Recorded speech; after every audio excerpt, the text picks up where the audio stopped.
দয়ালে নবীর জবানে কারবালার বয়ানে, দয়ালে কারবালার বয়ানে আওলাদে রাসূল শহীদ হবে হাদিসে প্রমাণ। ইমাম হুসেন শহীদ হলো কারবালার ময়দান, ইমাম হুসেন শহীদ হলো কারবালার ময়দান। কারবালার জমিনের 9-10 তারিখ পর্যন্ত কোনো পানি নেই। ইমাম হুসাইন বলে আমাদের ইমানি জজবা যখন তারা চিনতে পারলো, এবার এজিদ বাহিনী তাবুর দিকে একটা আগুনের গোলা মারলো। আগুনের গোলা মারার সাথে সাথে হুসাইন বলে মুসলমানরা কখনো আক্রমণ করে না, কিন্তু মুসলমানদেরকে আক্রমণ করলে মুসলমানরা আবার ছাড় দেয় না। একটা কাজ করো তোমরা, আগুন যেহেতু মেরেছে, তোমাদের মধ্যে একজন যুবক কি আছো কারবালার জমিনে প্রথম রক্ত ঢেলিয়ে দিবে। আব্দুল্লাহ কালবি নামক 18 বছর একজন যুবক বলে লাব্বাইক ইয়া হুসাইন, আমি প্রথম যাব। হুসাইন বলে সম্ভব নয়। বলে কেন কেন? বলে 18 দিন পরে তোমার বিবাহটা আমি পড়িয়েছিলাম, তোমার হাত স্ত্রীর হাতের মধ্যে মেহেদিটা পর্যন্ত এখনো পর্যন্ত লেগে আছে, তোমাকে যেতে দেওয়া যাবে না। বলে কেন কেন? তোমার মা থেকে পারমিশন লাগবে, তোমার স্ত্রী থেকে পারমিশন লাগবে। আব্দুল্লাহ কালবি একটা চিৎকার দিয়ে বলে মা, হুসাইনের চারপাশে 22,000 সৈন্য দাঁড়িয়ে আছে, মা তুমি আমাকে একটু পারমিশন দাও না। মা বলে এর সন্তান, আজ থেকে 17 বছর পূর্বে তোর বাবা মৃত্যুবরণ করেছে, ইচ্ছে করলে আমি দ্বিতীয় বিবাহ করতে পারতাম, কিন্তু তোকে মানুষ করার জন্য আমি দ্বিতীয় বিবাহ করলাম না। এত মোহাব্বত করি। মা এত মোহাব্বতের কথা বললা, তাহলে বুঝে আমাকে যেতে দিবে না। আরে বোকা, তোমাকে মোহাব্বতের কথা শুনছ, হুসাইনকে কেমন মোহাব্বত করে ওইটা শুনবে না। তোমার মতো 100 সন্তান যদি আমার থেকে হুসাইনের দিকে 100টা তীর আসে, 100 সন্তান সামনে ধরার কারণে হুসাইনের গায়ে যদি একটা তীরও না লাগে, 100 সন্তান কোরবানি দিব, তারপরও হুসাইনের গায়ে একটা তীর আমি লাগতে দিব না। একটু জবান খুলে বলে সুবহানাল্লাহ। এই কথা বলে স্ত্রীর সামনে চলে গেল। মা পারমিশন দিয়েছে। স্ত্রী তুমি আমাকে পারমিশন দাও কিনা? বলে একটা শর্ত পারমিশন দিব, আপনি যখন কারবালার জমিনে যুদ্ধ করতে করতে আপনার পানির তৃষ্ণার কারণে জিহ্বাটা দাঁতের মাড়ির সাথে আপনার আটকে যাবে, যখন আপনার চোখগুলা ঝাপসা হয়ে যাবে, রক্তগুলা যখন পানি হয়ে যাবে, ডান দিকে তলোয়ার ঘুরলে হাতটা বাম দিকে চলে যাবে, সেন্সলেস হয়ে যাবে, হাতে কোনো শক্তি থাকবে না, ওই মুহূর্তে ইয়াজিদ বাহিনী পিছন দিক থেকে যখন তীর মারবে আপনি শহীদ হবেন। আপনার সামনে 70,000 হুরগেলমান এসে এসে ডান হাত ধরে টেনে টেনে আপনাকে জান্নাতে নেবে। আপনি ওয়াদা করেন আপনি হুরগেলমানের হাত ধরে জান্নাতে যাবেন না, আপনি জান্নাতে যদি যেতে আমি স্ত্রীর হাত ধরে জান্নাতে যাবেন। আব্দুল্লাহ কালবি বলে খোদারে কসম হুরগেলমানের হাত ধরবো না, তোমার হাত ধরে ধরে আল্লাহর জান্নাতে যাব। আব্দুল্লাহ কালবি বিদায় নিল, হুসেনের সামনে গেল, হাতের মধ্যে মাওলা আলীর তলোয়ারে দিল। হুসাইন বলে তুমি কি জানো এই তলোয়ারের ভিতরে আসমানের সমস্ত বিজলির শক্তি আমার আল্লাহ ঢুকিয়ে দিয়েছে। মাথার মধ্যে হেলমেট পরিয়ে দিলাম, গায়ের মধ্যে পাঞ্জাবি আর তোমার যুদ্ধের পোশাক পরে দিলাম, যাও তুমি এবার ফি আমানিল্লাহি ওয়া রাসূলিহি বলে কারবালার ময়দানে যখন গেল, কিছুক্ষণের ভিতরে 7 জন সৈন্যকে 2 টুকরা করে ফেললো, মূলার মতো কাটতে লাগলো, গাজরের মতো কাটতে লাগলো, শশার মতো কাটতে লাগলো, বেগুনের মতো কাটতে লাগলো। হঠাৎ করে তৃষ্ণার জ্বালার চোখ দুটো একটু একটু করে ঝাপসা হয়ে যায়। আব্দুল্লাহ কালবি বলে আমি কিছুই দেখতে পাচ্ছিলাম না, 3 দিন পর্যন্ত পানির তৃষ্ণায় গলা শুকিয়ে কাঠের মতো হয়ে গিয়েছে। আব্দুল্লাহ কালবি আম্মা বলে একটা ডাক দিয়ে তাবরের মধ্যে চলে গেল, মা কিচ্ছু চাই না, 1 ফোঁটা পানি তুমি আমাকে দাও, খোদার কসম করে বলে 22,000 সৈন্য একেই কতল করে ফেলবো। মা বলে আর পানি নাই, আমার গলা শুকিয়ে গিয়েছে, সন্তান যদি এত পানি পানিয়ে চাও একটা কাজ করো, আমার সামনে আসে। বলে কি করবা? বলে এবার হা করো। আব্দুল্লাহ কালবি বলে আমি যখন হা করলাম আমার মা তার জিহ্বাটা আমার মুখের ভিতরে ঢুকিয়ে দিয়ে বলল, এই সন্তান পানি নেই, জিহ্বাটা আমার চুষে দেখো, আমার জিহ্বা থেকে একটু পানি পাও কিনা, রসকস তুমি পাও কিনা। আব্দুল্লাহ কালবি বলে আমি যখন মার জিহ্বাটা চুষতে লাগলাম, কসম খোদার আমার জিহ্বা যদি হয় কাঠের টুকরা, আমার মার জিহ্বাটা পাথরের চাইতে আর শক্ত হয়ে আছে। আমি বললাম মা কোনো পানি পাই না। মা মুস্কি হেসে বললে তাহলে দুনিয়ার পানি আর তোর তোর দিলে নাই, একটু পর রাহমাতুল্লিল আলামিন ডান হাতে তোমাকে হাউজে কাউসারে পানি পান করাবে। জোরে বলে সুবহানাল্লাহ। আমি বলতে চাই অনেকে আমাদেরকে টোকা দিবে মাজার পূজারি, আমি বলি আমরা সুন্নিরা মাজার পূজারি নয়। মাজার পূজারি করে কারা? আপনাদের কিশোরগঞ্জ পাগলা মসজিদে গেলে আপনারা টের পাবেন, পাগলা মসজিদের দানবাক্স কিন্তু সুন্নিরা খোলে না। কোটি কোটি টাকা পাওয়া যায়, নেকলেস পাওয়া যায়, নাকফুল পাওয়া যায়, হাতের স্বর্ণের রিং পাওয়া যায়। যারা গনে এদের টুপির দিকে তাকালে বুঝতে পারবেন এরা কারা, এরা সুন্নি নয়। আমি রাজশাহী গিয়েছিলাম, খানজান আলী রহমতুল্লাহ মাজারে কসম খোদার সেই মাজারটি কন্ট্রোল করে সমস্ত বাতিলের গোষ্ঠীরা। আমি গিয়েছিলাম ওই না বাগেরহাট খানজান আলী রহমতুল্লাহ আলাই আর রাজশাহীতে শাহ মাখদুম রূপসী বাংলার মাজারে কসম খোদার কন্ট্রোল করে সেইগুলা বাতিলরা।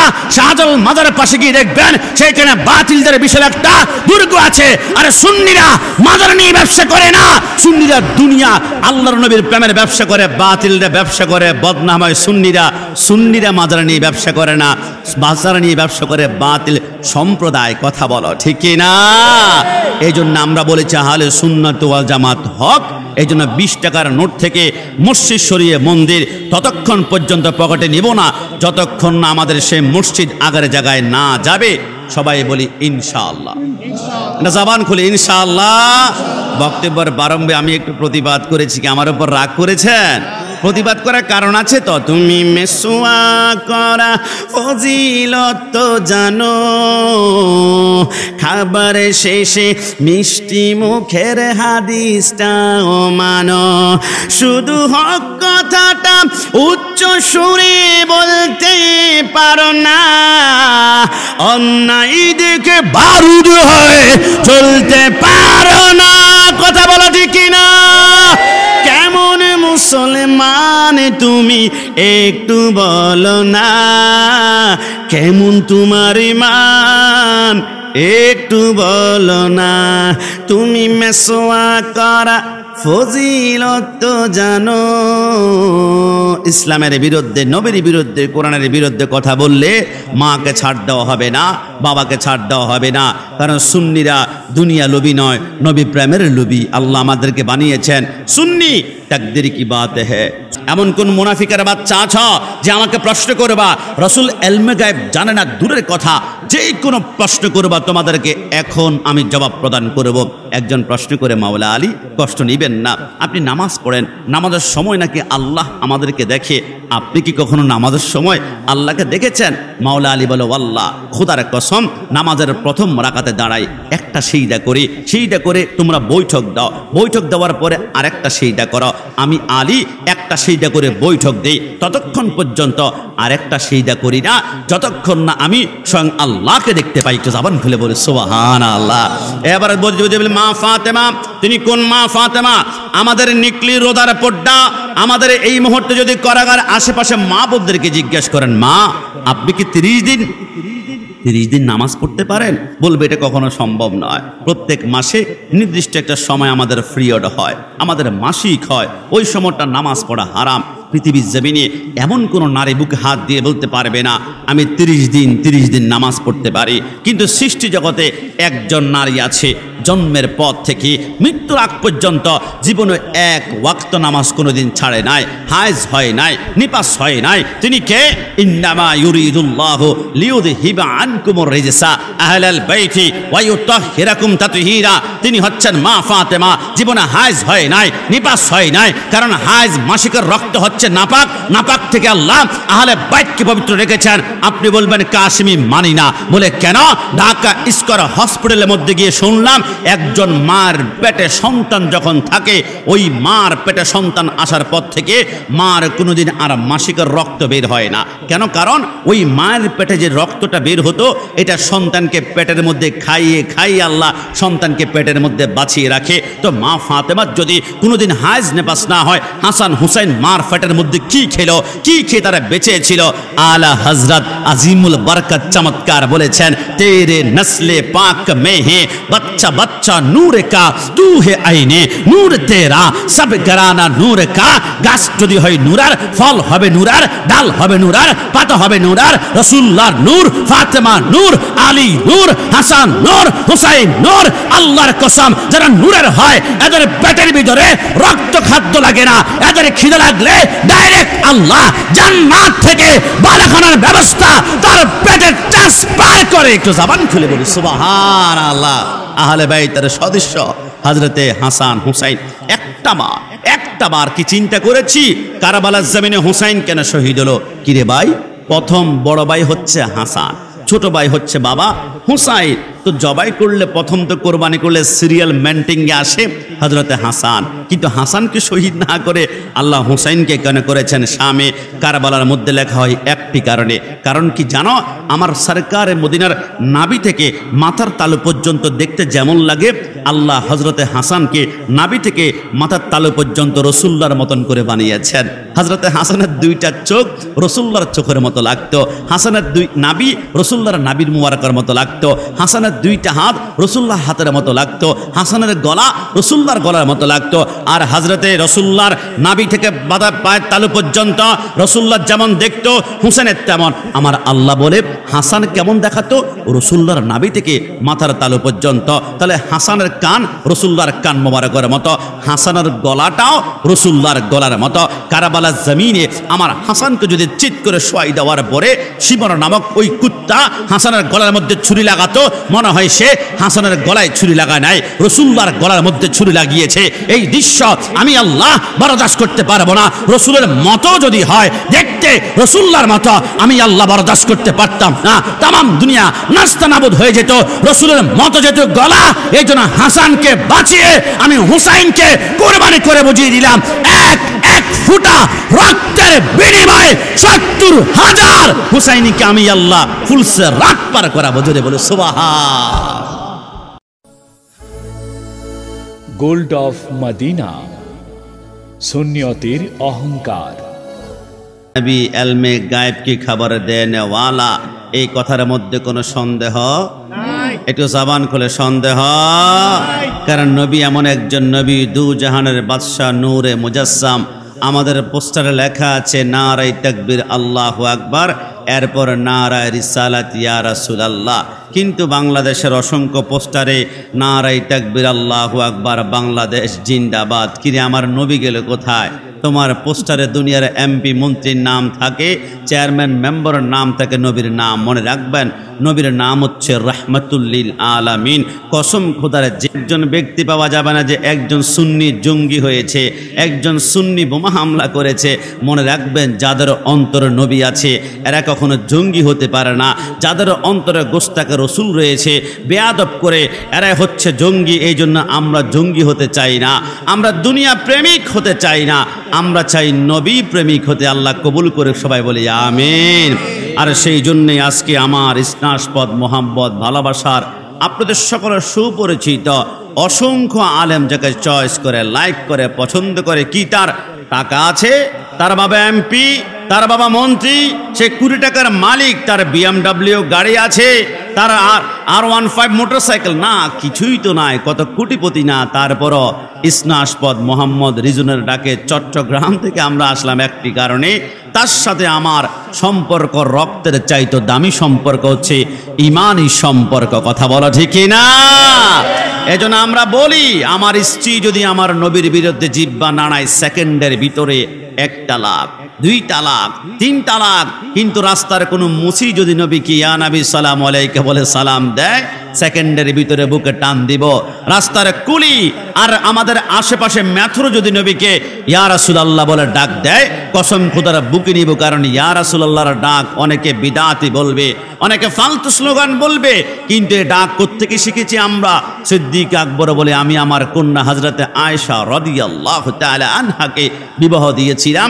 ইচ্ছে করলে রসুল যেহেতু আমার কন্যা বিবাহ করেছে, আমি বলতে পারতাম মুহাম্মদ জামাই মহোদয় কেমন আছো, কিন্তু রসুলকে জামাই ডাকে না, ডাকে ইয়া রাসূলুল্লাহ, ইয়া হাবিবাল্লাহ।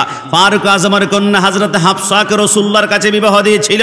ফারুক আজম ইচ্ছে করলে ডাকতে পারত, হে জামাই মহোদয় কেমন আছো, জামাই ডাকে না ইয়া রাসূলুল্লাহ, ইয়া হাবিবাল্লাহ।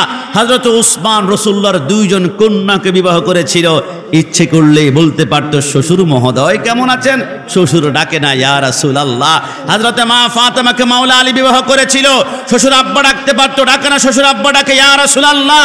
আমরা আহলে সুন্নাত ওয়াল জামাত মা আনা আলাইহি ওয়া আসহাবি রাসূলকে অনুসরণ করি, সাহাবায়ে কেরামকে অনুসরণ করি। সাহাবায়ে কেরাম রাসূলকে ইয়া রাসূলুল্লাহ বলেছে, আমরা সুন্নিয়া মৃত্যুর আগ পর্যন্ত ইয়া রাসূলুল্লাহ বলবো, যতক্ষণ একজন হুসাইনি নিকলিতে বেঁচে থাকবে ইয়া রাসূলুল্লাহ স্লোগান কোন বাপের বেটা দমাতে পারবে না। ডান হাত তুলে বলো ঠিক কি না?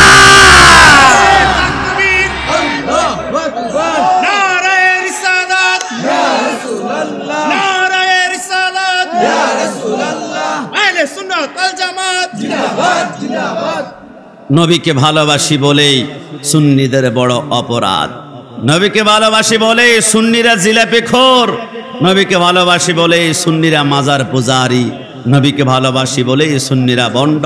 আমরা জানি প্রেম করতে হলে মাথায় কলঙ্ক নিতে হয়। কিরে আপনাদের নিকলি অষ্টকরাম মিঠামইন ইটনাতে যখন একটা ছেলের সাথে মেয়ে প্রেম করে কত কলঙ্ক, মদিনাওয়ালার সাথে প্রেম করবেন কলঙ্ক লাগবে না গায়ে, এমনটা তো হতে পারে না। নবীর সাথে প্রেম করলে কলঙ্ক মাথায় নিতে হবে। বিদাতি বলবে, ভণ্ড বলবে, মাজার পূজারি বলবে, কিচ্ছু আসে যায় না। সবর করব, ইন্নাল্লাহা মা সাবিরিন, সবরকারীর সাথে আল্লাহ আছেন। আইয়ুব আলাইহিস সালাম সবর করেছিল। 18 বছর পরে আমার আল্লাহ কেনা খাওয়া শরীরের ভিতরে আমার আল্লাহ জজবা দিয়েছেন। আবার হযরত ইমাম হুসাইন সবর করেছিল, তাই তো হুসাইনের হাতে জান্ডা দিয়েছেন। যদিও হুসাইন কারবালার জমিনে শহীদ হয়েছে, আসলে হুসাইন শহীদ হয় না। মানুষ মরে গেলে, মানুষ পরাজয় বরণ করলে তাকে নিয়ে আলোচনা করা হয় না, গোপন করা হয়, সিক্রেট রাখা হয়। হুসাইন শহীদ হওয়ার পরও তাকে নিয়ে আমরা নিকলিতে কথা বলি, ইয়া হুসাইন। কারণ কি? কারণ প্রকৃতপক্ষে ইয়াজিদ মুর্দা, হুসাইন জিন্দা। একটু জবান খুলে বলি সুবহানাল্লাহ। দেখুন আজকে যেহেতু আমার মোহাব্বত ভালোবাসার জনাব মোহাম্মদ মাওলানা রিজান হোসেন কাদরি সাহেবের মিলন মেলা, আজকের মাহফিল থেকে আমি 4টা টপিকে আমি 40 মিনিট কথা বলবো। আশা করি আপনারা আমাকে ফেলে যাবেন না, কারণ আমি 412 কিলোমিটার অতিক্রম করে আপনাদের মাঝে এসেছি। আপনারা অনেকে 1.5 কিলোমিটার, অনেকে আধা কিলোমিটার, অনেকে 100 মিটার থেকে গড়ে এসেছেন। আপনাদের থেকে আমাকে বাড়িতে আগে যেতে হবে। তবে আমি বিশ্বাস করি হুসাইনি প্যান্ডেল ছোট হতে পারে, মনে রাখবা বড় প্যান্ডেল দেখলে পাগল হওয়া যাবে না। হুজুর ওদের প্যান্ডেলে 1 লক্ষ মানুষ, আমাদের প্যান্ডেলে মাত্র 1000। আরে বড় প্যান্ডেল যদি হকের দলিল হতো, কারবালার জমিনে ইয়াজিদ বাহিনী ছিল 22,000 আর ডান পাশ হুসাইন 72 জন ছিল। তুমি যদি মনে করো হুসাইন 72 জন দল ছোট, এটা মনে হয় হক নয়। ইয়াজিদ বাহিনী 22,000, ওইটা দল বড়। ঢুকলেই দেখবা নারুল্লাহিল মুকাদা, ওইখানে জাহান্নামের আগুন। সুন্নিদের প্যান্ডেল ছোট হতে পারে, চোখ বন্ধ করো, নিঃশ্বাস বন্ধ হলে দেখবা তোমার সামনে 13 দুনিয়ার মতো জান্নাত অপেক্ষা করছে। ডান হাত তুলে বলা ঠিক কি না? সুন্নিরা দুনিয়া প্রেমিক নয়, সুন্নিরা নবী প্রেমিক। কথা বলুন ঠিক কি না? আমার মিডিয়ার বাইদের দৃষ্টি আকর্ষণ করে বলছি, 20 টাকার নোট থেকে মসজিদ সরিয়ে মন্দিরে দেওয়া হয়েছে। কিরে ভাই, ইন্ডিয়াতে বাবরি মসজিদ ভেঙে মন্দির করা হয়েছে। জামাত ইসলামের ভাইদের আন্দোলনের কোনো শেষ নাই। হাফাজুল ইসলাম বলে মানি না, মুদিকে আসতে দিব না। কিন্তু বুঝলাম না, ইন্ডিয়াতে বাবরি মসজিদ সরিয়ে মন্দির করা হয়েছে, বাংলাদেশে 20 টাকার নোট থেকে মসজিদ সরিয়ে মন্দির করা হয়েছে। একটাবার প্রতিবাদ তুমি করলা না। আহলে সুন্নাত ওয়াল জামাত বসে রইল না। কেন প্রতিবাদ করো না? তোমরা জানো যদি প্রতিবাদ করা হয় প্রধান উপদেষ্টা মহোদয় একটু কষ্ট পাবে। প্রতিবাদ করলে আমাদের সংসদে আসন নষ্ট হয়ে যাবে। প্রতিবাদ করলে দুনিয়ার ক্ষমতা পাওয়া যাবে না। কিন্তু সুন্নিরা দুনিয়ার ক্ষমতার লোভী নয়। সুন্নিরা প্রথম প্রতিবাদ করেছে। আমি কাশিমি করেছি, আল্লামা তাহিরি করেছে, হাসান আদারি করেছে, মুকাররম বারি করেছে, জয়নুল আবেদিন করেছে, ফরিদি করেছে, আলাউদ্দিন জিহাদি করেছে। সুন্নি জনতা দুনিয়ার ক্ষমতার লোভী নয়। সুন্নি জনতা চায় ইসলামকে হক প্রতিষ্ঠা করবে। ইসলাম জিন্দা হতা হ্যায়, হর কারবালা কি বাদ। ইসলাম জিন্দা করার জন্য বারবার কারবালা হবে। তারপর মসজিদ সরিয়ে মন্দির, ওই নোট আমরা সুন্নিরা পকেটে কোনোদিন নিতেই পারি না। কথা বলা ঠিক কিনা? আমি নেই নাই, ব্যক্তিগতভাবে আমাকে দিয়েছিল। আমি বলছি আমি এই নোট নিব না, সজ্ঞানে স্বইচ্ছায়। তবে তুমি নিতে পারো, তোমার ইমান পরীক্ষা। আমাকে একজন ফোন করেছিল, দরকার কি হুজুর, হিন্দুরা কি বাংলাদেশে বসবাস করে না? আমি বললাম নো প্রবলেম, মন্দিরের একটা ছবি দিতেই পারে যদি মন চায়। 50 টাকার নোট আছে, 100 টাকার নোট আছে, ওইখানে কোনো মসজিদের ছবি ছিল না, সেইখানে তুমি সাম্প্রদায়িক সম্প্রীতির জন্য দিতে পারো। কিন্তু 20 টাকার নোট আমার 60 গম্বুজ মসজিদ, যেইখানে খান জান আলী রহমতুল্লাহ আলাই আল্লাহর ওলি সাহিত্য আছে, আল্লাহর ওলি সম্পৃক্ত সেই মসজিদ ক্যান্সেল করে তুমি মন্দির দিয়েছ, তাহলে বোঝা গেল আল্লাহর ওলির প্রতি তোমাদের বিদ্বেষ রয়েছে। আল্লাহর ওলিকে সহ্য করতে পারে না। আমি বলতে চাই, অনেকে আমাদেরকে টোকা দিবে মাজার পূজারি। আমি বলি আমরা সুন্নিরা মাজার পূজারি নয়। মাজার পূজারি করে কারা? আপনাদের কিশোরগঞ্জ পাগলা মসজিদে গেলে আপনারা টের পাবেন। পাগলা মসজিদের দানবক্স কিন্তু সুন্নিরা খোলে না। কোটি কোটি টাকা পাওয়া যায়, নেকলেস পাওয়া যায়, নাকফুল পাওয়া যায়, হাতের স্বর্ণের রিং পাওয়া যায়। যারা গনে এদের টুপির দিকে তাকালে বুঝতে পারবেন এরা কারা। এরা সুন্নি নয়। আমি রাজশাহী গিয়েছিলাম খানজান আলী রহমতুল্লাহর মাজারে। কসম খোদার সেই মাজারটি কন্ট্রোল করে সমস্ত বাতিলের গোষ্ঠীরা। আমি গিয়েছিলাম ওই না বাগেরহাট খানজান আলী রহমতুল্লাহ আর রাজশাহীতে শাহ মাখদুম রূপসী বাংলার মাজারে। কসম খোদার কন্ট্রোল করে সেইগুলা বাতিলরা। শাহজালাল মাজারের পাশে গিয়ে দেখবেন সেইখানে বাতিলদের বিশাল একটা দুর্গ আছে। আরে সুন্নিরা মাজার নিয়ে ব্যবসা করে না। সুন্নিরা দুনিয়া আল্লাহর নবীর প্রেমের ব্যবসা করে, বাতিলরা ব্যবসা করে বদনাম হয়। সুন্নিরা মাজার নিয়ে ব্যবসা করে না, মাজার নিয়ে ব্যবসা করে বাতিল সম্প্রদায়। কথা বলো ঠিক কি না? এই জন্য আমরা বলেছি আহলে সুন্নাত ওয়াল জামাত হক। এই জন্য 20 টাকার নোট থেকে মসজিদ সরিয়ে মন্দির ততক্ষণ পর্যন্ত পকেটে নিব না যতক্ষণ না আমাদের সেই মসজিদ আগের জায়গায় না যাবে। সবাই বলি ইনশাআল্লাহ। না জবান খুলে ইনশাআল্লাহ। বক্তব্যের প্রারম্ভে আমি একটু প্রতিবাদ করেছি, কি আমার উপর রাগ করেছেন? প্রতিবাদ করার কারণ আছে তো। তুমি মেসওয়াক করা ফজিলত তো জানো, খাবার শেষে মিষ্টি মুখের হাদিসটাও মানো। শুধু হক কথাটা উচ্চ সুরে বলতে পারো না, অন্যায় দেখে বারুদ হয়ে চলতে পারো না। কথা বলা ঠিক কিনা? কেমন মুসলমান তুমি একটু বলো না, কেমন তোমার ঈমান একটু বলো না। তুমি মেসওয়াক করা ফজিলত তো জানো।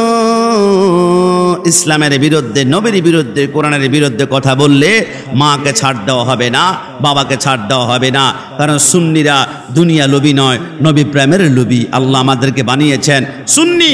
तकदीर की बात है सुन्नी, किस्मत की बात है सुन्नी, नसीब की बात है।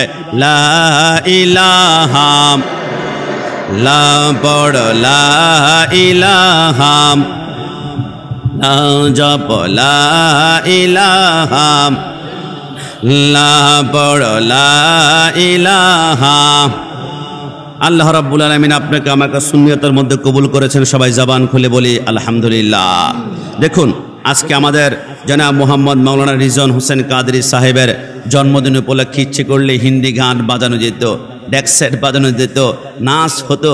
কিন্তু আপনি অবাক হবেন, আমি জানি পর্দানিসীন মা বোনরা মনে হয় আমাদের আলোচনা শুনতে পাচ্ছে। মা বোনদের দৃষ্টি আকর্ষণ করছি, এরকম সন্তান পাওয়াটা ভাগ্যের ব্যাপার। যারা আলেম ওলামার সাথে কানেকশন করে, কত বন্ধু পাওয়া যায়। বন্ধু আবার তুমি 2টা খাচ্ছ, আমার জন্য ছোট্ট একটা নিয়ে এসিও। ফেন্সিডিল খাচ্ছ, আমার জন্য আদা বোতল নিয়ে আসিও। তুমি গাঁজা খাচ্ছ, আমার জন্য এক টুকরা নিয়ে আসিও। আর একজন বলে হুজুর আমিও তো নেশাক্ত। কোন নেশায়? শাবুন নেশাই ফি ইবাদাতিল্লাহি তাআলা ওয়া মুহাব্বতি রাসূলিল্লাহ। নেশা যদি করতে হয় রসুলের প্রেমের নেশা করো। একটু জবান খুলে বলি সুবহানাল্লাহ। আসুন প্রারম্ভে আমি শুধু 2টা বিষয় একটু কথা বলতে চাই। সবর, ধৈর্য। আমরা দেখুন বর্তমান সময়ে আমরা যেইখানে আছি, যে কোনো মুসিবতের মধ্যে পড়লে আমরা বলি শুধু কেবল আল্লাহ আমাকেই দেখে, মুসিবত আমার উপর দেয়। হুজুর আমি 5 ওয়াক্ত নামাজ পড়ি, আমার সন্তান শুধু অসুস্থ, কিন্তু পাশের ঘরের নারী 1 ওয়াক্ত নামাজ পড়ে না, তার বাচ্চা অসুস্থ হয় না। আমার আল্লাহ বলে বান্দা অসুস্থ হলে সবর করবা, কারণ তোমার সবর একদিকে আর কারবালার জমিন অন্যদিকে। তুমি কল্পনা করেছ ওই কারবালার জমিনের দিকে যদি আমাকে যায়, প্রথম আহলে বাইতের কথা বলতে হয়। 4 জন সদস্য আহলে বাইতের, একজন হাসান, একজন হুসাইন, একজন আলী, একজন হযরতে মা ফাতেমা। একটু জবান খুলে বলি সুবহানাল্লাহ। এই 4 জন আহলে বাইতের কথা যদি আমি বলি, অন্তত পক্ষে আমাকে 4 ঘন্টা সময় লাগবে, কিন্তু সংক্ষেপ সময় যদি বলি আমি 4 মিনিটে বলতে পারবো। মাওলা আলী এমন একজন সত্তা। মাওলা আলী যখন খেলাফতের মজলিসের মধ্যে বসলেন, মাওলা আলী বলে হঠাৎ করে একজন ব্যক্তি বলল রসুল এলমে গায়েব জানে না। এই কথা শোনার সাথে সাথে আমার মাথার রক্ত উঠে গেল। আমি মিম্বরের মধ্যে দাঁড়িয়ে বললাম, এমন কোন মুনাফিকের বাচ্চা আছো যে আমাকে প্রশ্ন করবা রসুল এলমে গায়েব জানে না? দূরের কথা, যে কোনো প্রশ্ন করবা তোমাদেরকে এখন আমি জবাব প্রদান করব। একজন প্রশ্ন করে, মাওলা আলী কষ্ট নেবেন না, আপনি নামাজ পড়েন, নামাজের সময় নাকি আল্লাহ আমাদেরকে দেখে, আপনি কি কখনো নামাজের সময় আল্লাহকে দেখেছেন? মাওলা আলী বলে, আল্লাহ খোদার কসম, নামাজের প্রথম রাকাতে দাঁড়াই, একটা সিজদা করি, সিজদা করে তোমরা বৈঠক দাও, বৈঠক দেওয়ার পরে আরেকটা সিজদা করো, আমি আলী একটা সিজদা করে বৈঠক দেই, ততক্ষণ পর্যন্ত আরেকটা সিজদা করি না যতক্ষণ না আমি স্বয়ং আল্লাহকে দেখতে পাই। একটু জবান খুলে বলি সুবহানাল্লাহ। এবার বলতে মা ফাতেমা, তিনি কোন মা ফাতেমা? আমাদের নিকলি রোদার পর্দা, আমাদের এই মুহূর্তে যদি কারাগার আশেপাশে মা বোনদেরকে জিজ্ঞেস করেন, মা আপনি কি 30 দিন নামাজ পড়তে পারেন?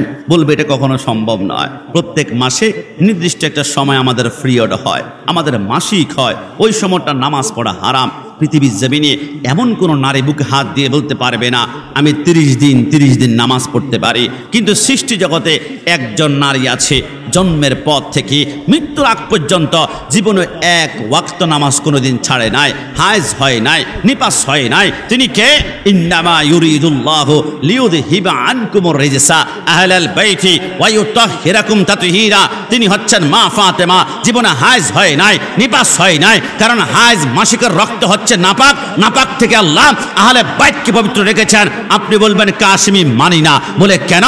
ঢাকা স্কয়ার হসপিটালের মধ্যে গিয়ে শুনলাম একজন মার পেটে সন্তান যখন থাকে, ওই মার পেটে সন্তান আসার পর থেকে মার কোনোদিন আর মাসিকের রক্ত বের হয় না। কেন? কারণ ওই মায়ের পেটে যে রক্তটা বের হতো, এটা সন্তানকে পেটের মধ্যে খাইয়ে খাইয়ে আল্লাহ সন্তানকে পেটের মধ্যে বাঁচিয়ে রাখে। তো মা ফাতেমার যদি কোনোদিন হায়েজ নেপাস না হয়, হাসান হুসাইন মার পেটের মধ্যে কি খেলো, কি খেয়ে তারা বেঁচে ছিল?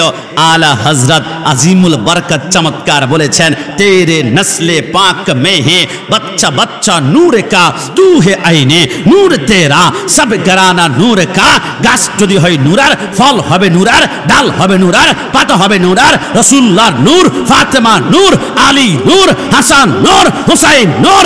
আল্লাহর কসম, যারা নূরের হয় এদের পেটের ভিতরে রক্ত খাদ্য লাগে না, এদের খিদে লাগলে ডাইরেক্ট আল্লাহ জান্নাত থেকে বালাখানার ব্যবস্থা তার পেটে ট্রান্সফার করে। একটু জবান খুলে বলি সুবহানাল্লাহ। আহলে বাইতের সদস্য হযরতে হাসান হুসাইন, একটা বার কি চিন্তা করেছি কারবালার জমিনে হুসাইন কেন শহীদ হলো? কিরে ভাই, প্রথম বড় ভাই হচ্ছে হাসান, ছোট ভাই হচ্ছে বাবা হুসাইন। তো জবাই করলে প্রথম তো কোরবানি করলে সিরিয়াল মেন্টিংয়ে আসে হযরতে হাসান, কিন্তু হাসানকে শহীদ না করে আল্লাহ হুসাইনকে কেন করেছেন শামে কারবালার মধ্যে? লেখা হয় একটি কারণে। কারণ কি জানো? আমার সরকারে মদিনার নাভি থেকে মাথার তালু পর্যন্ত দেখতে যেমন লাগে, আল্লাহ হযরতে হাসানকে নাভি থেকে মাথার তালু পর্যন্ত রসুল্লাহর মতন করে বানিয়েছেন। হযরতে হাসানের দুইটা চোখ রসুল্লাহর চোখের মতো লাগতো, হাসানের দুই নাভি রসুল্লাহর নাভির মুবারকের মতো লাগতো, হাসানের দুইটা হাত রসুল্লাহ হাতের মতো লাগতো, হাসানের গলা রসুল্লাহর গলার মতো লাগতো। আর হযরতে রসুল্লাহর নাভি থেকে বাদা পায়ের তালু পর্যন্ত রসুল্লাহ যেমন দেখতো হুসেনের তেমন। আমার আল্লাহ বলে হাসান কেমন দেখাতো? রসুল্লাহর নাভি থেকে মাথার তালু পর্যন্ত। তাহলে হাসানের কান রসুল্লাহর কান মোবারকের মতো, হাসানের গলাটাও রসুল্লাহর গলার মতো। কারবালার জমিনে আমার হাসানকে যদি চিৎ করে শোয়াই দেওয়ার পরে শিমর নামক ওই কুত্তা হাসানের গলার মধ্যে ছুরি লাগাতো, মনে হয় সে হাসানের গলায় ছুরি লাগায় নাই, রসুল্লাহর গলার মধ্যে ছুরি লাগিয়েছে। এই দৃশ্য আমি আল্লাহ বরদাস্ত করতে পারবো না। রসুলের মতো যদি হয় দেখতে রসুল্লাহর মতো, আমি আল্লাহ বরদাস্ত করতে পারতাম না। তামাম দুনিয়া নাস্তানাবুদ হয়ে যেত। রসুলের মতো যেত গলা, এই জন্য হাসানকে বাঁচিয়ে আমি হুসাইনকে কোরবানি করে বুঝিয়ে দিলাম। এক ফুটা রক্তের বিনিময়ে ৭০,০০০ হুসাইনিকে আমি আল্লাহ ফুলসে রাত পার করাবো। জোরে বলে সুবহান। যুবক আমার পর্দানি শুনবে, আমি কোন হুসাইনের কথা বলবো? একটা মিনিট চোখটা খুলে দেখবেন হুসাইন বলে, আমি একদিন হাঁটতে হাঁটতে দেখলাম রাহমাতুল লিল আলামিন সেই জায়গার মধ্যে গিয়ে নামাজ পড়ছিল। আমাদের এলাকার মধ্যে দেখবেন দাদা এবং নাতি, তারা যখন দুইজন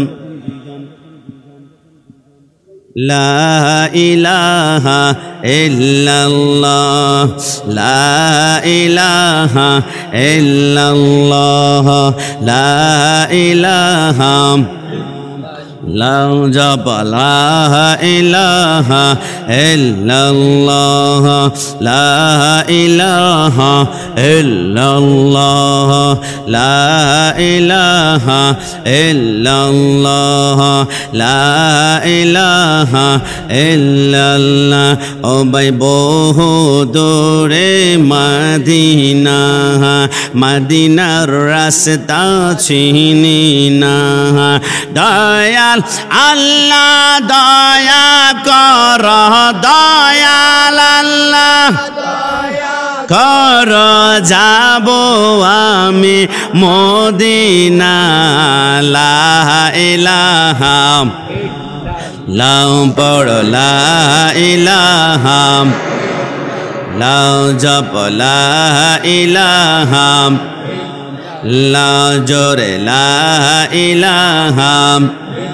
হ্যাঁ যুবক আমার, পর্দানিসীন মা বোনরা, ইমাম হুসাইন বলে রহমাতুল্লিল আলামিন যখন সিজদার মধ্যে চলে গেল, আমাদের নিকলি রোদার পর্দায় দেখবেন দাদা এবং নানা যদি সিজদার মধ্যে যায়, ছোট্ট ছোট্ট নাতিরা কাঁধের মধ্যে উঠে লাপালাপি করে। ইমাম হুসেনের বয়স তখন 3 বছর। ইমাম হুসেন রসুল্লাহর কাঁধের উপর উঠে বসে রইল রসুল্লাহ সিজদার মধ্যে। রসুল 3 বার তাসবিহ পড়লেন, সুবহান রব্বিয়াল আলা, সুবহান রব্বিয়াল আলা, সুবহান রব্বিয়াল আলা। রসুল চিন্তা করলো 3 বার সিজদা আমি সুবহান রব্বিল আলা তাসবিহ পড়েছি, এখন মাথা উঠাই ফেলবো। চিন্তা করলেন আমি যদি মাথা উঠাই ফেলি, হুসাইন আমার কাছ থেকে দপ করে জমিনের মধ্যে পড়বে। হুসাইনের চামড়া পেটে যদি রক্ত বের হয়, আমি রসুল্লাহর কলিজায় তীর মারলে যেমন কষ্ট লাগবে, এইরকম সহ্য আমি সহ্য করতে পারবো না। একটা কাজ করি, আমি এই মুহূর্তে সিজদার মধ্যে তাসবিহ আরো 2টা বাড়ি পড়ি না কেন, হুসাইন নামানা পর্যন্ত আমি 5 বার পড়লাম সুবহান রব্বিল আলা। হুসাইন এখনো কাঁধ থেকে নামে না। আমি 7 বার পড়লাম, হুসাইন নামে না। আমি 9 বার পড়লাম, হুসাইন নামে না। আমি 11 বার পড়ার পর হুসাইন যখন নামে না, আমি চিন্তা করলাম সিজদা দিয়েছি আল্লাহর জন্য, হুসাইনের জন্য সিজদাই পড়ে আছি। মানুষ মনে করবে হুসাইনের জন্য মনে সিজদাই পড়ে আছি, না না, সিজদা কমপ্লিট হয়ে গিয়েছে। আমি মাথা উঠাই ফেলবো, হুসাইন পড়লে পড়ুক না, আল্লাহর বিধান আমাকে মানতে হবে।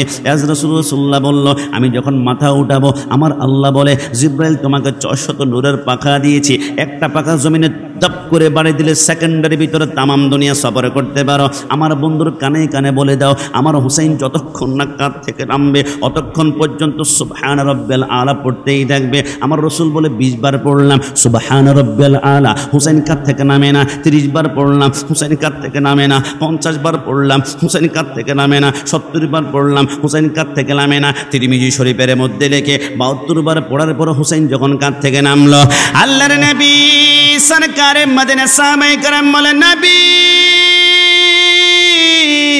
নবী একটু বলুন না, এতক্ষণ নামাজের ভিতরে কি চিন্তা করলেন? নবী আমারে বলে, নামাজের ভিতরে হুসাইন হুসাইন হুসাইন চিন্তা করলাম। নবী নামাজের ভিতরে হুসাইন হুসাইন চিন্তা করেছেন, আপনার নামাজ হয়েছে কিনা? বলে কেন কেন? ওগো নবী, আপনার নিকলির জমিনে, রোদার পর্দার জমিনে অষ্টগ্রাম মিঠামইনে অসংখ্য গোস্তাক রসুল রয়েছে। এরা বলেন নামাজের ভিতরে রসুলের চিন্তা আনলে নাকি গরু গাদার চেয়ে নিকৃষ্ট হয়ে যায়। নবী আপনি হুসাইনের চিন্তা করেছেন নামাজ হয়েছে কিনা? নবী আমার বলো, আল্লাহি খোদার কসম, হুসাইনকে কাঁধের মধ্যে করে নিয়ে 72 বার সুবহান রব্বিল আলা বলার কারণে কুদরতি জবান দিয়ে আল্লাহ আমার ডান কানে বলেছে, রসুল আমি লিখিত দিলাম হুসাইনকে কাঁধের মধ্যে করে যেহেতু 72 বার সুবহান রব্বিল আলা পড়েছেন, যারা হুসাইনকে মোহাম্মত করবে, কিয়ামত পর্যন্ত সুহাদায়ে কারবালার আলোচনা করবে, যারা মনোযোগ দিয়ে শুনবে, এক ফোঁটা চোখের পানি বের করবে, এমন 72,000 হুসাইনকে আমি আল্লাহ চোখের পলকে পুলসেরাত পার করে জান্নাতে ঢুকিয়ে দিবে। একটু জবান খুলে বলি সুবহানাল্লাহ। আরে আমার যুবক ভাইরা, কোন হুসাইনের কথা বলছি আপনারা আমার থেকে ভালো জানেন। ঈদের দিন সকালবেলায় আমার রসুল সরকারের মদিনা বসা, হুসাইন বলে না না আমার পঙ্খিরাজ গোড়া লাগবে। রসুল পাঞ্জাবিটা উপরের দিকে উঠাই বলল, আমার পেটের দিকে তাকিয়ে দেখো। রসুলের পেটের মধ্যে 3টা পাথর বাঁধা ছিল, 3 দিন পর্যন্ত কিছু খেতে পারেন নাই। আমার হুসাইন বলে না না দিতেই হবে। ছোট্ট বাচ্চা নাচর বান্দা আছে কি নাই এটা মানতে চায় না। ছোট্ট বাচ্চার কথা শুনে হুসাইন বলে, তুমি কান্না করো না, তুমি কান্না করলে আমার হৃদয় রক্তকরণ হয়। রসুল্লাহ হাত দুইটা হাতের তালু জমিনের মধ্যে দপাস করে ফেলে দিল, হাঁটু দুইটা ফেলে দিল। আমার রসুল বলো, হুসাইন আমার দিকে তাকাও তো, এই গোড়াটা তোমার পছন্দ হয় কিনা? হুসাইন বলে, এত সুন্দর গোড়া জিন্দিগিতে দেখি নাই। রসুল বলে, তাহলে আমার পিঠের মধ্যে উঠে যাও। হুসাইন যখন পিঠের মধ্যে উঠলো, কান্না করতে শুরু করলো। রসুল বলে, কিরে হুসাইন, তোর জন্য জমিনে হাত ফেললাম, জীবনে একটা মশা মাছি আমার গায়ে স্পর্শ করে নাই, একটা ধুলাবালি আমার গায়ের মধ্যে লাগে নাই, আমি দুলার মধ্যে পড়ে গেলাম, তারপরও কেন কান্না করো? ইয়া রাসূলুল্লাহ, কান্না করবো না কেন? আমি গোনা ছড়ার স্বাদ তো পাই না। বলে, কেন? বলে, দুনিয়ার গোনা ঠকঠক করে কত সুন্দর হাঁটে, কিন্তু এই গোনা তো কোনো মতেই হাঁটে না। আমার রসুল বলে, আমি আবার হাঁটতেও হবে। রসুল দুইটা হাত সামনের দিকে বাড়ায়, হাঁটুগুলো টুকটুক করে হাঁটে। হুসাইন কিছুক্ষণ পর যখন আবার কান্না করলো, রসুল বলে, আবার কেন কান্না করলা? হুসাইন বলে, নবী এটা কেমন গোনা, আমি তো স্বাদ পাই না। বলে, কি হয়েছে? ইয়া রাসূলুল্লাহ, দুনিয়ার গোনার বিভিন্ন লাগাম থাকে হাতের মধ্যে ধরে রাখার জন্য, যাতে করে ডানে বামে পড়ে না যায়। নবী, আমি কেমন গোনায় উঠলাম, কিন্তু আমার হাতের মধ্যে কোনো লাগাম পাই না কেন? আমি স্বাদ পাই না। আমার নবী বলল, হুসাইন একটু অপেক্ষা করো। রসুল তার বাবরি চুলগুলা কাঁধ পর্যন্ত লম্বা ছিল। রসুল ওই বাবরি চুলগুলাকে দুইটা ভাগ করে ফেললো। ডান হাতের মধ্যে এক ভাগ বাবরি চুল দিয়ে দিল, বাম হাতের মধ্যে আরেকবার দিল। এবারে বলল, হুসাইন তুমি লাগাম পেয়েছ? বলো, রসুল লাগাম পেয়েছি। আমার আল্লাহ বলে, হুসাইনের ডান হাতে বাম হাতে যতটা চুল ঢুকেছে, প্রত্যেকটা চুলের বিনিময়ে আমি আল্লাহ 70,000 করে হুসাইনকে জান্নাতে প্রেরণ করে। বজরে বলে সুবহানাল্লাহ। আল্লাহর নবী সরকারে মদিনার হুসাইন কান্না করে, না না ভাই, রাহমাতুল্লিল আলামিন নবী আমার বলে, কিরে হুসাইন আবার কেন কান্না করো? ওগো নবী, আমি গুনাহ ছড়ার স্বাদ পাই না। কেন? কেন নবী, দুনিয়ার গুনাহগুলা বিভিন্নভাবে আওয়াজ করে, বাখা না খা, কিন্তু এটা কেমন গোনা? এটা কোনো আওয়াজ করে না। আমার রসুল বলে, আওয়াজ করতে হবে। রসুল এবারে জবান দিয়ে আওয়াজ করলেন, আইনফা আফ। আফ শব্দের অর্থ আল্লাহ তুমি মাফ করে দাও, আইন শব্দের অর্থ আল্লাহ তুমি মাফ করে দাও। বলার সাথে সাথে আল্লাহর আরশের পায়গুলা থরথর করে কাঁপতে শুরু করলো। আমার আল্লাহ বলে, জিবরাইল দৌড়া। আমার বন্ধু জবান দিয়ে একবার আফ শব্দ বলেছে, আরেকবার আফ শব্দ বললে তামাম দুনিয়া নাস্তানাবুদ হয়ে যাবে। কেন? কেন? আমার বন্ধু আফ বলার সাথে সাথে হুসাইনকে কাঁধে নিয়ে সমস্ত হুসাইনিকে আমি আল্লাহ কিয়ামত পর্যন্ত মাফ করে দিলাম। আরেকবার আফ বললে সমস্ত বাতিলকে, ইয়াজিদ বাহিনীকে মাফ করতে হবে। আমি আল্লাহ সব মাফ করতে পারি, কিন্তু গুস্তাকে রসুল হুসাইনের বিরোধীকে আমি আল্লাহ কখনো মাফ করতেই পারি না। কথা বলো ঠিক কিনা?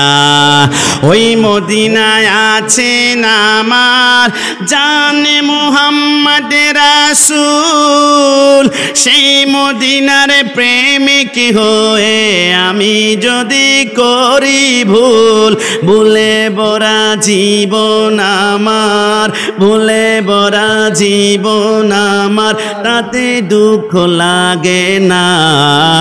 আমাকে পাগল করেছে ওই আরবের মদিনা, লোকে আমায় পাগল বল, বলুন না, লোকে আমায় পাগল বলে, লোকে আমায় পাগল বলে, আমার দুঃখ লাগে না। আমাকে পাগল করেছে ওই আরবের মদিনা, আমাকে পাগল করেছে ওই আরবের মদিনা। আমি পায়ে হাত রেখে বলবো, আপনার তামাম দুনিয়ার পানিগুলা জাহান্নামের মধ্যে ছেড়ে দিলে জাহান্নামের আগুন নিভাতে পারবেন না, কিন্তু আহলে বাইতের মোহাব্বত নিয়ে এক ফোঁটা চোখের পানি যদি চোখ থেকে বের হয়ে যায়, জাহান্নামকে ঠান্ডা করে আল্লাহ জান্নাত বানাবে। সেই ইমাম হুসাইনকে কারাবালার জমিনে কেমন সবর করেছিল, 3 দিন পর্যন্ত খানা নাই, ফোরাতের চারপাশে 4000 সৈন্যকে মোতায়েন করে দিয়েছে। হে ইয়াজিদ বাহিনী, এই ফোরাতের পানি গরু খাবে, গাদা খাবে, দুনিয়ার সমস্ত পাখি খাবে, কিন্তু হুসাইন আর আলিয়াসগুলো ধরতে পারবে না। কারবালার জমিনের 9-10 তারিখ পর্যন্ত কোনো পানি নেই। ইমাম হুসাইন বলে, আমাদের ইমানি জজবা যখন তারা চিনতে পারলো, এবার ইয়াজিদ বাহিনী তাবুর দিকে একটা আগুনের গোলা মারলো। আগুনের গোলা মারার সাথে সাথে হুসাইন বলে, মুসলমানরা কখনো আক্রমণ করে না, কিন্তু মুসলমানদেরকে আক্রমণ করলে মুসলমানরা আবার ছাড় দেয় না। একটা কাজ করো তোমরা, আগুন যেহেতু মেরেছে, তোমাদের মধ্যে একজন যুবক কি আছো, কারবালার জমিনে প্রথম রক্ত ঢেলিয়ে দিবে। আব্দুল্লাহ কালবি নামক 18 বছর একজন যুবক বলে, লাব্বাইক ইয়া হুসাইন, আমি প্রথম যাব। হুসাইন বলে, সম্ভব নয়। বলে, কেন? কেন? বলে, 18 দিন পর্বে তোমার বিবাহটা আমি পড়িয়েছিলাম, তোমার হাত স্ত্রীর হাতের মধ্যে মেহেদিটা পর্যন্ত এখনো পর্যন্ত লেগে আছে, তোমাকে যেতে দেওয়া যাবে না। বলে, কেন? কেন? তোমার মা থেকে পারমিশন লাগবে, তোমার স্ত্রী থেকে পারমিশন লাগবে। আব্দুল্লাহ কালবি একটা চিৎকার দিয়ে বলে, মা হুসাইনের চারপাশে 22,000 সৈন্য দাঁড়িয়ে আছে। মা তুমি আমাকে একটু পারমিশন দাও না। মা বলে, এর সন্তান, আজ থেকে 17 বছর পূর্বে তোর বাবা মৃত্যুবরণ করেছে। ইচ্ছে করলে আমি দ্বিতীয় বিবাহ করতে পারতাম, কিন্তু তোকে মানুষ করার জন্য আমি দ্বিতীয় বিবাহ করলাম না। এত মোহাব্বত করি। মা এত মোহাব্বতের কথা বললা, তাহলে বুঝে আমাকে যেতে দিবে না। আরে বোকা, তোমাকে মোহাব্বতের কথা শুনছ, হুসাইনকে কেমন মোহাব্বত করে ওইটা শুনবে না। তোমার মতো 100 সন্তান যদি আমার থেকে হুসাইনের দিকে 100টা তীর আসে, 100 সন্তান সামনে ধরার কারণে হুসাইনের গায়ে যদি একটা তীরও না লাগে, 100 সন্তান কোরবানি দিব, তারপরও হুসাইনের গায়ে একটা তীর আমি লাগতে দিব না। একটু জবান খুলে বলে সুবহানাল্লাহ। এই কথা বলে স্ত্রীর সামনে চলে গেল। মা পারমিশন দিয়েছে।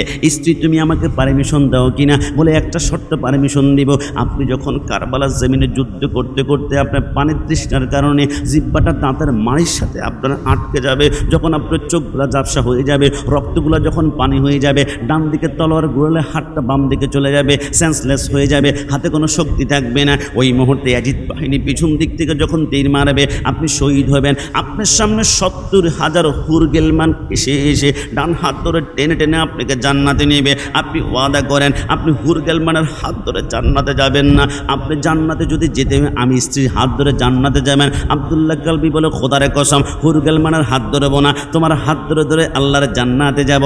আব্দুল্লাহ কালবি বিদায় নিল, হুসেনের সামনে গেল, হাতের মধ্যে মাওলা আলীর তলোয়ারে দিল। হুসাইন বলে, তুমি কি জানো এই তলোয়ারের ভিতরে আসমানের সমস্ত বিজলির শক্তি আমার আল্লাহ ঢুকিয়ে দিয়েছে। মাথার মধ্যে হেলমেট পরিয়ে দিলাম, গায়ের মধ্যে পাঞ্জাবি আর তোমার যুদ্ধের পোশাক পরে দিলাম, যাও তুমি এবার ফি আমানিল্লাহি ওয়া রাসূলিহি বলে কারবালার ময়দানে যখন গেল, কিছুক্ষণের ভিতরে 7 জন সৈন্যকে 2 টুকরা করে ফেললো। মূলার মতো কাটতে লাগলো, গাজরের মতো কাটতে লাগলো, শশার মতো কাটতে লাগলো, বেগুনের মতো কাটতে লাগলো। হঠাৎ করে তৃষ্ণার জ্বালা চোখ দুটো একটু একটু করে ঝাপসা হয়ে যায়। আব্দুল্লাহ কালবি বলে, আমি কিছুই দেখতে পাচ্ছিলাম না। 3 দিন পর্যন্ত পানির তৃষ্ণায় গলা শুকিয়ে কাঠের মতো হয়ে গিয়েছে।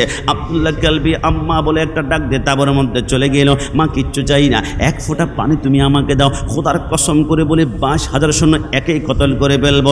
মা বলে, আরে পানি নাই, আমার গলা শুকিয়ে গিয়েছে। সন্তান যদি এত পানি পানিয়ে চাও, একটা কাজ করো, আমার সামনে আসে। বলে, কি করবা? বলে, এবার হা করো। আব্দুল্লাহ কালবি বলে, আমি যখন হা করলাম, আমার মা তার জিহ্বাটা আমার মুখের ভিতরে ঢুকিয়ে দিয়ে বলল, হে সন্তান, পানি নেই, জিহ্বাটা আমার চুষু দেখো, আমার জিহ্বা থেকে একটু পানি পাও কিনা, রসকস তুমি পাও কিনা। আব্দুল্লাহ কালবি বলে, আমি যখন মার জিহ্বাটা চুষতে লাগলাম, কসম খোদার, আমার জিহ্বা যদি হয় কাঠের টুকরা, আমার মার জিহ্বাটা পাথরের চাইতে আর শক্ত হয়ে আছে। আমি বললাম, মা কোনো পানি পাই না। মা মুচকি হেসে বললে, তাহলে দুনিয়ার পানি আর তোর তো দেরে নাই। একটু পর রাহমাতুল্লিল আলামিন ডান হাতে তোমাকে হাউজে কাউসারে পানি পান করাবে। জোরে বলে সুবহানাল্লাহ।